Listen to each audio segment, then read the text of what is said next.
The basic problem that we have right now is a key part of the financial plumbing of Silicon Valley has basically been turned off.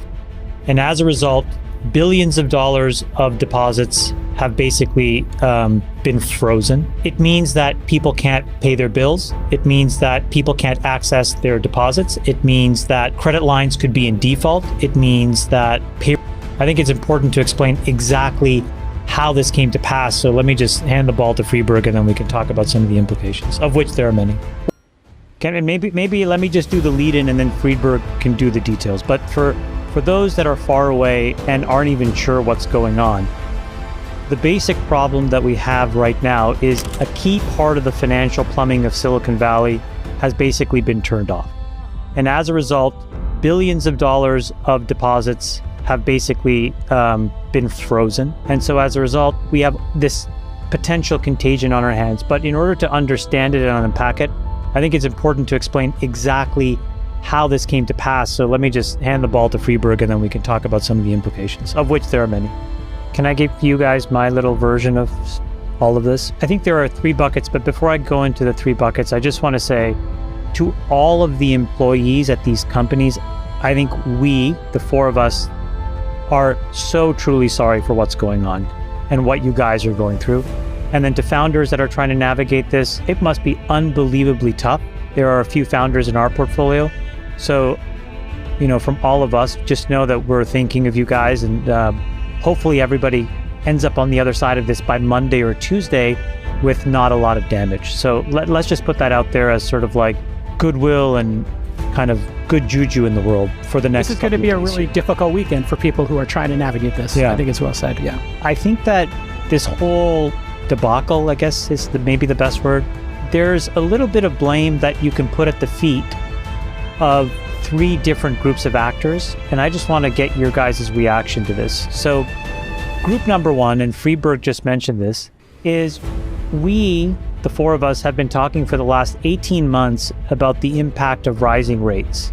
And, we talked a lot about, for example, like in our portfolio, my partners and I walked into every company and made them have at least enough money to get through mid-2025, right?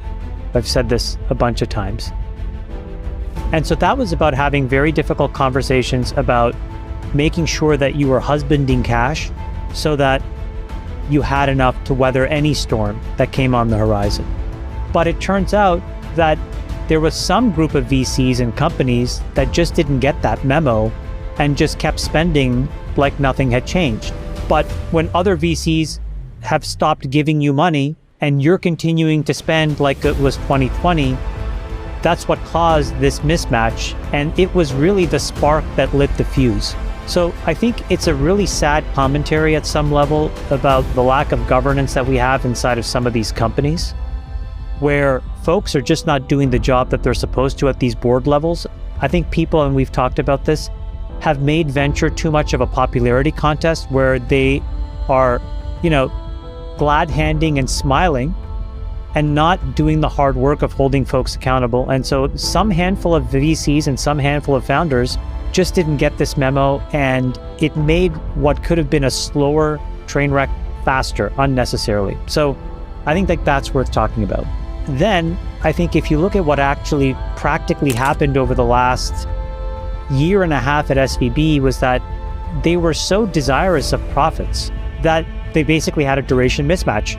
So what is that? Imagine you get a job and, somebody's like, hey, Friedberg, I'll pay you $100,000 monthly over some number of months, right? In normal pay every 2 weeks, or I'll pay you $200,000, but you only get paid once a year. Well, the problem with that second thing is you still have monthly bills that you have to make up for before you get paid.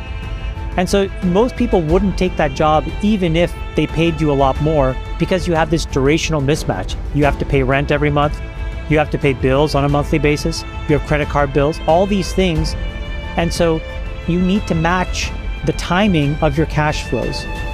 And so I think somewhere along the way, the risk folks at SVB just made a really large miscalculation. They basically went and bought 10-year risk in order to pay back money that could be called on a daily or weekly basis. That, obviously in hindsight, was not a good idea. And then the third The third thing is around regulators. After the great financial crisis, we went through a period where there was hundreds of bank failures. And then for the last decade, they've been virtually none, right? They've been like a few here or there. And the last one was just during COVID. And so the regulators, I think, have done a really good job with Dodd-Frank and all of these other things to clean up the banking laws and the reporting requirements and the capital structures so that runs on banks are more and more infrequent. But they kept this crazy loophole around the accounting treatment of assets, and they allow these durational mismatches to appear in a bank's balance sheet.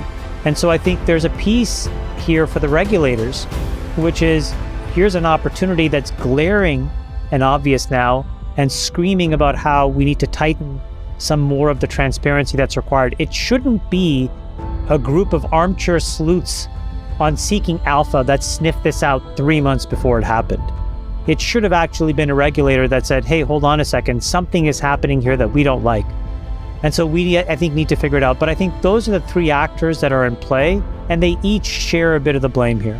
Now, why in that meeting did they have to decide to emergency sell? It's because VCs stopped giving startups money. So startups couldn't deposit more money into the bank, but they kept spending at the same rate that they were spending. In other words, means that the deposits went down. Yeah. In the last 18 months, not enough folks read the memo.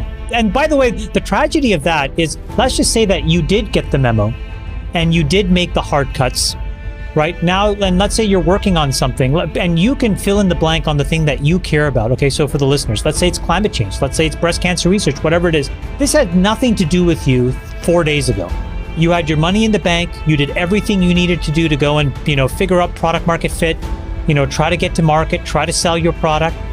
And all of a sudden, because of some other set of folks and actors who couldn't get their act together, now you're on the precipice of bankruptcy in 36, 48 hours. That's crazy to me. Well, you have two paths here. Path number one is if you actually try to sell these assets. But the problem is, who do you think the buyer is? The buyer are the sharpest sharps on Wall Street who will purposefully underbid these assets. And so that then takes you to path two, which is then the only other real solution is for the Fed to warehouse them and guarantee them. And that's an equivalent version of what they had to do during the great financial crisis, which was this thing called TARP, which is the Troubled Asset Relief Plan. It was just a backstop and a mechanism so that these, at the time, those toxic assets, which were a bunch of mortgage-backed loans, could be cleared through the system over time, which effectively meant that the Fed basically warehoused that risk. So I think what we need to see now is Sachs, it could be 50 cents on the dollar. It could be 60 cents if you want immediate liquidity. A friend in our group chat was mentioning that there was one claim, a company that had $100 million inside of SVB was offered 60 cents on the dollar today for that claim.